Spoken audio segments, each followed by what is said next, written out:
Howdy everybody, welcome back to Outnumbered Barbecue. Today I'm going to show you Rudy's Barbecue's secret recipe for pinto beans. If you haven't heard of Rudy's Barbecue, it's a Texas-style barbecue chain. Locations are all over the southwest area of the country.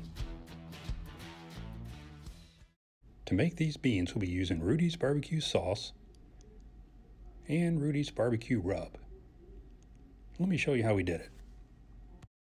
I'll start with rinsing a pound of dry pinto beans. We'll add that to the slow cooker. Next, we'll add a quarter cup of Rudy's barbecue rub. If you don't have Rudy's barbecue rub, any pinto bean seasoning will work.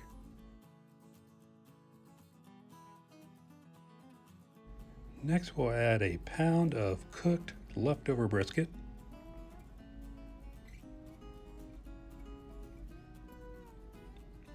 And 7 cups of water. No more, no less.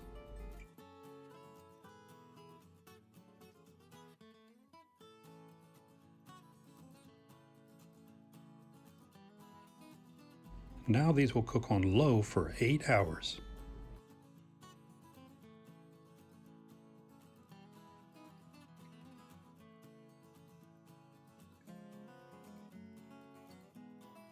And here we are after 8 hours.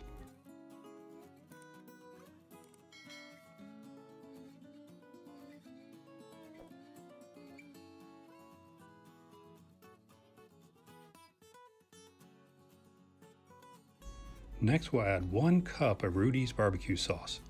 If you don't have Rudy's barbecue sauce, any tomato-based barbecue sauce will work. Now we need to thicken up the broth a little bit. You can use something like this, a potato masher. I'm going to use an immersion blender.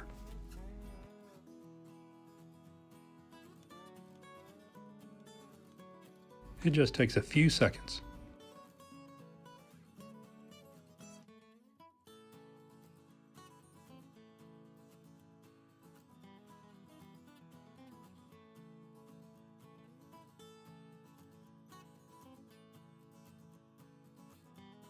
Now let's give them a taste. Nice thickness to that bean broth. Little chunks of brisket in there. Those are good pinto beans. Hey, do me a favor and hit that subscribe button down below. I'm trying to hit 1,000 subscribers before the end of the year, and I really appreciate it if you would. Well, I hope you give this super simple pinto bean recipe a try, and thanks for watching.